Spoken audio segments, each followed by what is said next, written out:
Yeah. Hello, everyone. Welcome back. Hope you all enjoyed your last episode. Talked a lot about some turning points last time, didn't we? Big turning points. Big. The war changes not for the Axis for sure. Oh no. Because turn Axis. Puns, gotta love them. Dad jokes. We're here for everybody. Yes, exactly. But again, so let's get a bit of a recap of what's going on so far in this lead up to, as we'll see, the fourth major turning point of 1942. We've talked already in the Pacific, two major battles that have come up. Right, with Midway just being the big hammer to the forehead for the Japanese fleet in so many different ways. It's a loss of too many trained airmen and too many ships, too many quality ships that they can't replace. Right. And even if they could replace, the Americans will build 3 more for each one they build. Exactly. It's just, you can't afford to lose any, and you lost 4. And all in all, they actually they'll end up losing 9 major cruiser. Well, I should say major battleships. Of course, the four carriers that are the most important that will eventually just destroy much of their navy. We really don't have much battleship to battleship fighting combat. Yeah, I mean, it's just, in fact, you go back all the way to World War I. Jutland's the same way. The battleships never really got after each other.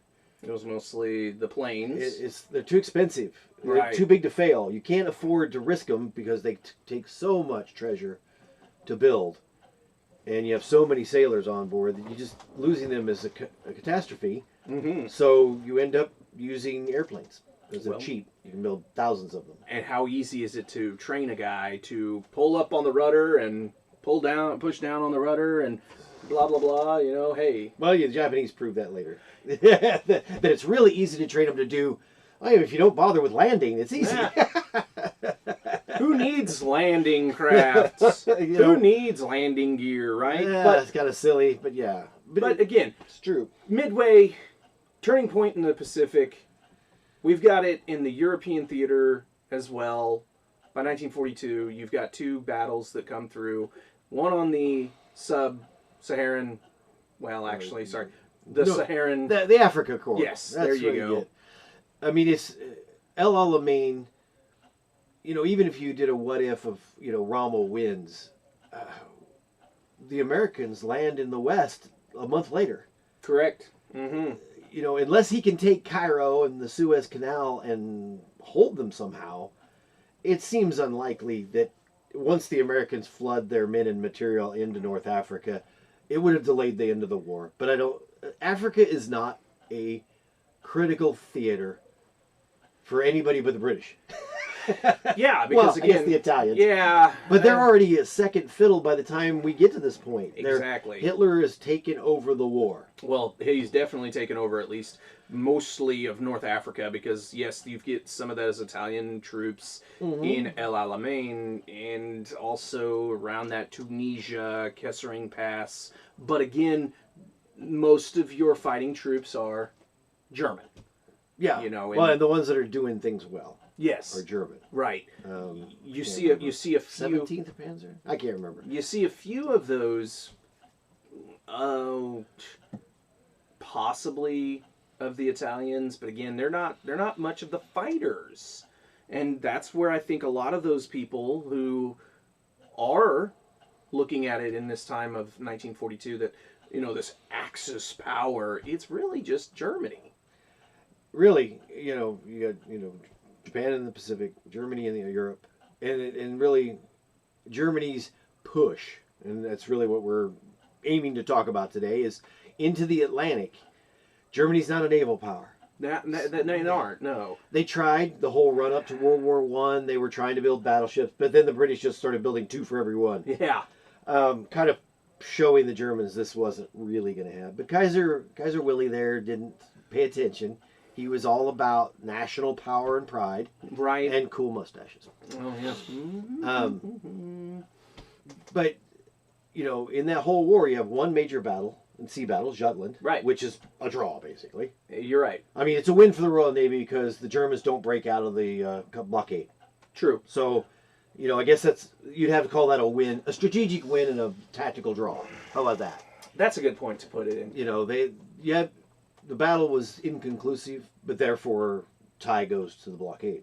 Right, because are you getting any supplies into Germany? Right. Are you getting your ships down to Honduras to get fresh fruit? Not even close. It's just not. It's not going to help. So No. So the Germans turn to the submarine, something that they really are innovators of. They didn't invent it. The French. No, yeah, you're right.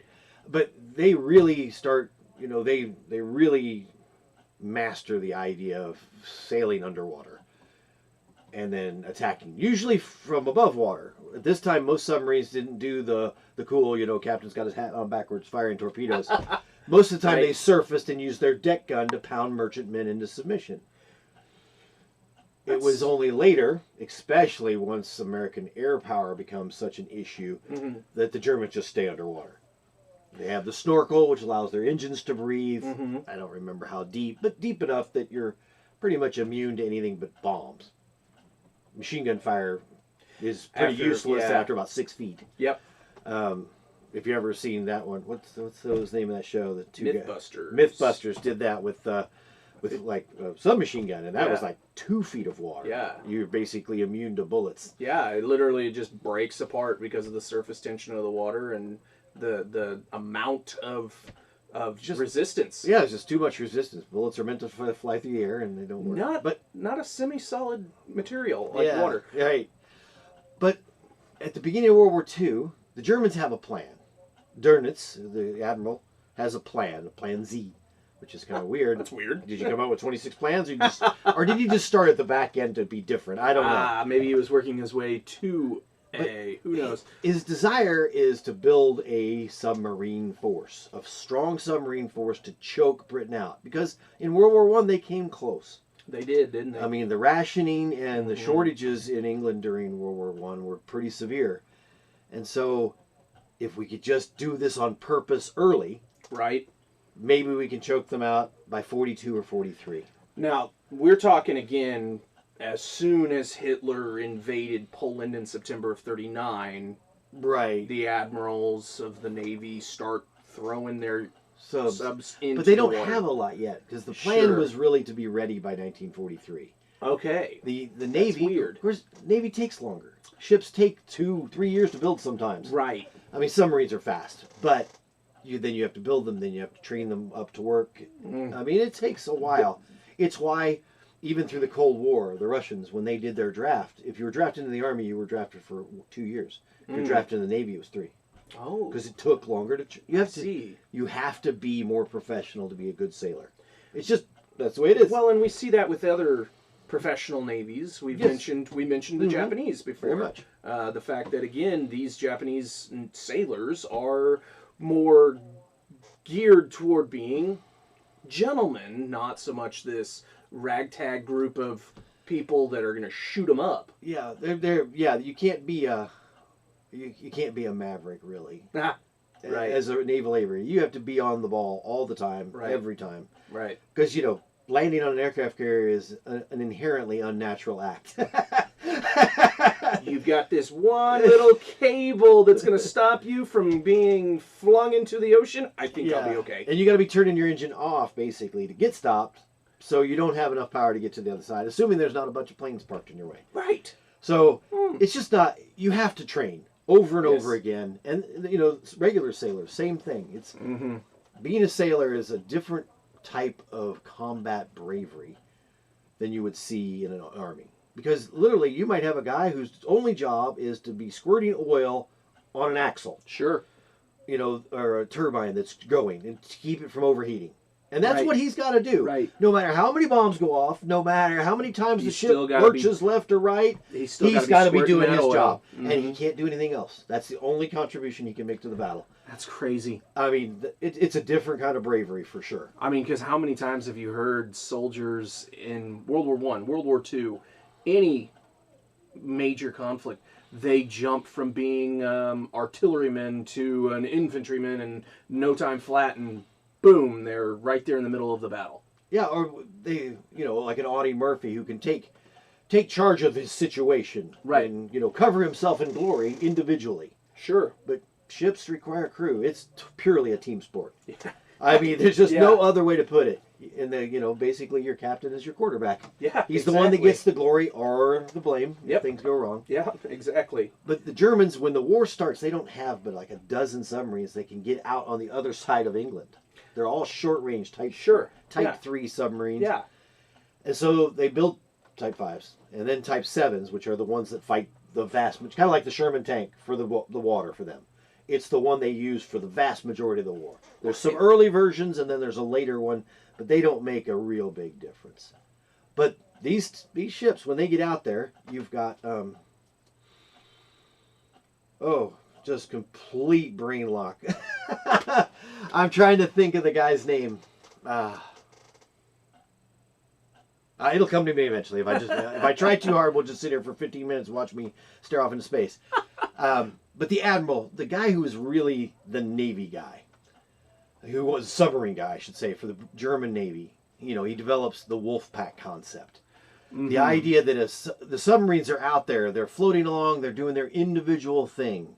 And then when they spot a convoy, because very quickly the British learned in World War I that convoys were just an easier way to protect your supplies. Oh, sure. Send a bunch of merchantmen. It just means you have to have less destroyers and cruisers protecting them. Right. You can protect 20 merchantmen with 5 guys, or you can protect 4 with 5. Well, economically, it just makes more sense. Yeah. And some of these convoys get pretty massive. Well, I mean, you're talking, 100 ship convoys, and that's a lot of supplies. Because when you start talking in, airplanes, you're talking about pounds. Yes. When you talk ships, you're talking tons. Tons. Yes. Just real quickly you shift. You don't, in World War II at least, you don't carry a tank in an airplane. No, they don't have the big enough payload capacity. Right. They just can't do it. Even again, how are you supposed to get it over the Atlantic into? Oh, yeah, it's a long trip. Yeah. I mean, you have to do the Labrador to Greenland to Iceland to Scotland. You're literally just bouncing around. When you got a ship that can hold, gosh, I don't know how many tons. Yeah, naval ships, they kind of baffle me. I don't understand. I've read them in a thing, but it's hard for me to comprehend something that carries 30,000 tons and stays afloat. Exactly. It's heavy. It should sink, right? Yeah, right. I'm not a big engineer on the buoyancy concept, but I know it works because, we've been doing it for thousands of years. Of course, of course. But the idea, of course, is that, again, once the Americans start to come in, literally September of 1941, the war has already started for the Navy in the Atlantic, the American Navy. The Germans are trying to sink stuff, and they have a 2-pronged assault. Okay. They have their submarines, which is, great, because that's what we assume when we talk about, convoy raiding. But they also have their commerce raiders, as they call them. Battleships, battle cruisers that go out in small groups, like the Bismarck and the Prince Eugen, who go together. And that's their job.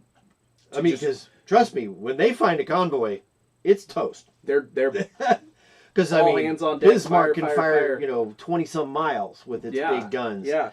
And both ships are faster than any merchantman out there. They can hunt you down and kill you. And so the Germans use this 2-pronged surface attack, which seems weird because because today, we think of, there's no way you could run a battleship around the Atlantic without us knowing where it was every second of the day. Because, satellites and AWACS. Oh, sure. There you're literally, you have to have an airplane spotted with eyeballs. And again, even in 1942, we don't have the communications capabilities. No, and even the communications, the good ones, like the Catalinas, the big wing with the land on the water planes. Even their radios, that's their job. They can fly for a long, long time, and they can see things, and then they radio back. The radios are just not very reliable. Yeah, and so you might get a report or half a report. Well, we spotted the Bismarck, but it's somewhere in this 20,000 square miles of ocean. Yeah, because we know it was this guy who spotted him, but we don't know where he is. Because he only flies at 125 miles an hour. Yeah, it's just a there's big, it's a big headwinds. mess. Who knows? We just don't know. We don't have. It's hard to imagine, especially for us in the computer game age. Yeah, right. You know, where we're used to seeing our pieces on the board all Exactly. the time. But like the Bismarck heads out, trashes some convoys. So the British basically call a halt to their convoys. I mean, it's like big time out. Everybody stays in port. We can't protect you from a battleship. Right. And they get their navy out and they go hunting for the Bismarck. There's a whole song about it. Oh, yay, wonderful. And the first battle is just south of Iceland. And a battle cruiser called the HMS Hood and several other ships move into battle against the Bismarck. Mm-hmm. Bismarck's first volley, to give you an idea of professionalism, the German Navy's small, but it's very professional, which is also why they're not very Nazi. Kind of like we talked about with Japan. Right. The Navy's very professional, that not really big into this Bushido thing. Same thing in the Atlantic. First salvo, they hit the hood. It hits the magazine, and the hood is blown apart. Oh my! Like 800 men are dead in a matter of minutes in this Wow. battle. But the Bismarck takes some damage from the other ships, so they have to head to France. Okay. You know, that's where they base out of now. Yeah. And of course, for the British Navy, it's an all hands on ocean. Everybody get out there. If you got a paddle boat, get out there with some binoculars. Exactly. Let us know where it is. Finally, a Swordfish, which is a carrier-based plane for the British Navy. Okay. It's a biplane. I mean, World War One. World War One. I mean, it's got a better engine, blah Sure, blah blah. sure, But it's sure, still, a biplane carrying a torpedo. Oh my goodness. Hits the Bismarck in the back end and breaks their rudder. Oh geez. So it's always basically the Bismarck is just doing a big circle. So it's dead in the water in a way. Well, yeah, it can't get home. Right. They try divers, they try explosives, they just can't get it unlocked. Oh my goodness. And eventually, the British Navy catches up and sinks it. Huh. It's, you know, as far as the surface battles, you know, the Bismarck had a brief moment of glory, and it really did strike fear into the heart. Because the Royal Navy set up for big set-piece battles like Jutland. Right. Trying to hunt down a single battleship and a cruiser who's running around just sinking ships they can find. You're just like, what in the world are we going to do with this guy? You know, and Hitler's the kind of guy that I wouldn't have been surprised for him to try to sneak like a Bismarck to like bombard Boston or something. Well, they did have a large number of those U-boats just off the coast of New York and along the Atlantic Ocean. Ocean. I mean, the Andrea Doria? Mm-hmm. It sunk off the coast of Virginia. Mm-hmm. Same idea. But the big battle is under the water. Of course. Or above the water. Sure. Destroyers at the initial part. Using their ASDIC or their sonar and the other things. Then, of course, they invent depth charges. Oh, those They are... invent the Hedgehog, where they just fire out a bunch of rockets that are basically depth charges. Oh, nice. And it creates a pattern. Well, it doesn't take a huge amount of force underwater because the explosion gets multiplied. Right. You start busting things inside subs. And subs, you know, they're really cool. But when things go wrong, well, you're surrounded by water. Yeah. Then it's not fun then. Yeah. It's kind of like my nightmare. It's just, I could never. I in could never closed do that. spaces and drowning. Yay! What else could you give me? Oh yeah, helplessness. 'Cause I'm the guy squirting oil on the exactly. Oh crap! Oh crap! What do I do? What do I do? We're all gonna die. Yeah, I don't think I would have done. I don't like those scenes in those movies where the guys are in the submarine, they're all hiding on the bottom, waiting for the destroyer to go above them. No thanks. Yeah, that's just that kind of creeps me out. That's much harder to deal with than a plane. Really anything else, because at least in a plane they give you a parachute. Right. you have literally you have a chance. You're maybe 100, 200 feet below water. No thanks. And by the time you can do anything about it, you're probably deeper if you're in trouble. Exactly. Taking on water. Yeah. But again, just like the Pacific, the Atlantic battle, the Germans suffer from they can't build fast enough. We have, what was his name? Kaiser, of all names. William Kaiser? That would be even funnier, really, thinking about it. I have to think about that. It might be. But he really leads the effort to build the Liberty ships. and they're starting to crank those suckers off the ways. By 1943, you know, you can have a Liberty ship for basically nothing after the war because there's so many of them out there doing nothing because they're built for the war. So, what do we got here? That's Kaiser Wilhelm. Yeah, we don't need him. Look, Liberty ships. There we go. See, maybe that'll help.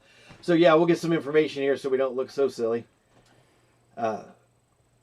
But again, it's that material, and then of course the escort carrier concept. Right. These shorter carriers, they carry 20 to 30 planes, but planes are just the absolute terror for submarines. Because again, most of them surface to finish off their targets. Because torpedoes are big. They take up a lot of space. The little 5-inch and 6-inch guns that they have on the decks, the shells aren't very big. I mean, they're big. I mean, I wouldn't want to carry a bunch of them. Oh my goodness, this is not going to help me at all. Hold on one sec. Let me find it. Well, we'll find him. We'll come back to him. But while they're doing that, they're vulnerable to an airplane. Even just a fighter coming over with its 50 calibers, because Americans love big guns. Henry Kaiser. It's close to William. Yeah. Okay, not at all. Okay, but the idea is there. The fact that his last name is Kaiser is still funny. But, yeah. I mean, this guy really mobilized shipbuilding into I wouldn't say an art, but it's just a factory. Well, you're literally putting an assembly line into a stockyard. I don't remember. I think it's like a shipyard. 23 days from laying this keel to the end of the process. And then they just crank them out, just one after another. And they're not doing this at one place. They're doing this all over the East Coast and West Coast. Right. Building so many of these ships so quickly.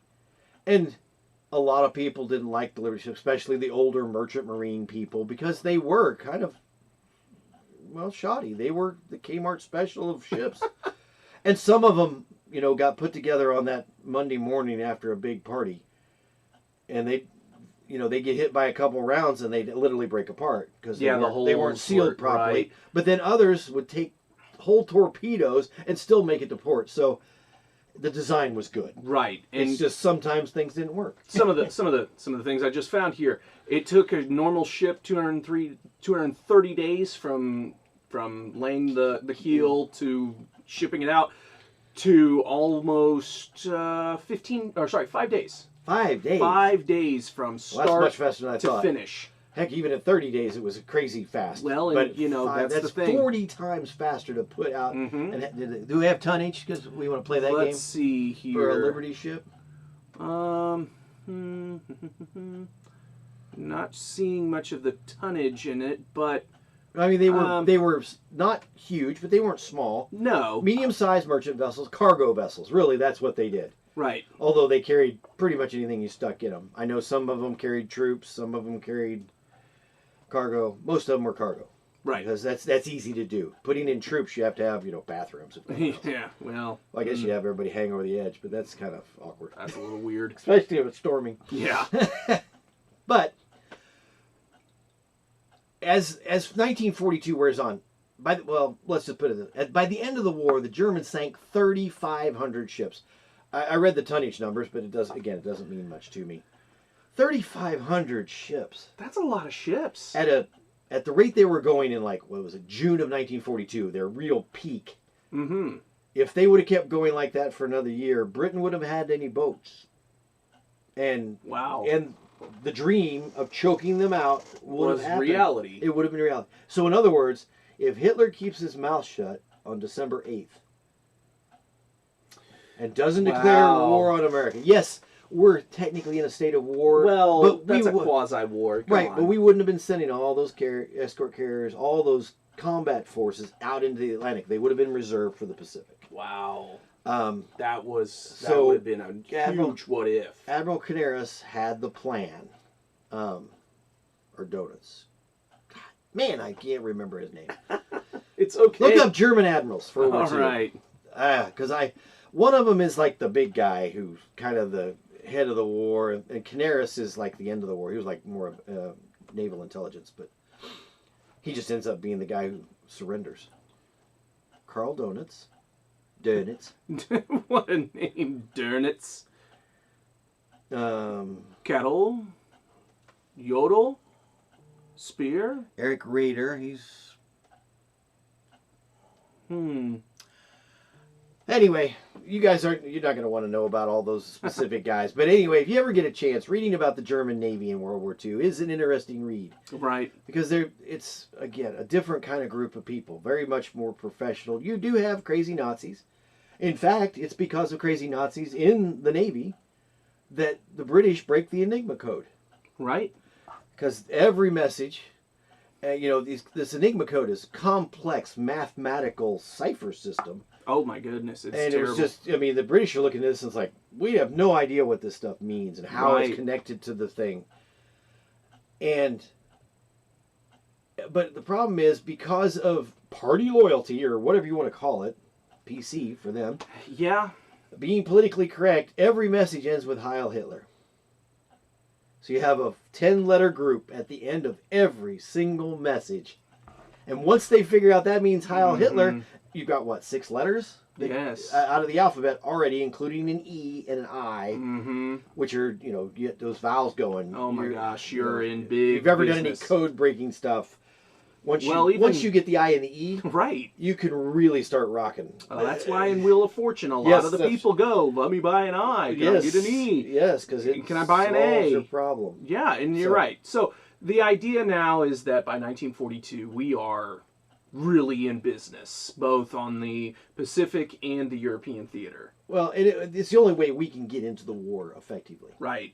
We can do this big convoy where we can take a bunch of troops to Gibraltar and land them in North Africa. No, come on. But that can't be the norm. No. That's just too intensive of forces. Right. So we need to keep winning this war in the Atlantic. And then when we do, we use dirigibles along the Atlantic coast. We use planes flying out all over the coast. Right. It's black sky anti-submarine warfare. You put so many people in the air, they stick their periscope up and everybody knows where they are. Right. And then of course with the invention of radar, which wasn't quite sensitive enough, but if a submarine came all the way up to attack a target, definitely saw something. Then you can get a target. Now big waves and stuff, it's Things early, happen, but it's not computer generated radar. It's just radar. Right. You had to have a guy. And of course, if you have a really smart, good operator, he can probably see things that you and I go, that's a blotch. Yeah. that's a big bird. That's a bird. And but by 43, especially by the time we start talking about D-Day, the Atlantic War is winding down. Now, the Germans are still sending submarines. They're still sinking ships. Oh, yeah. They are not giving up. They ended up losing 783 submarines. Gosh. As a percentage, they lost about 90% of the men they sent to sea.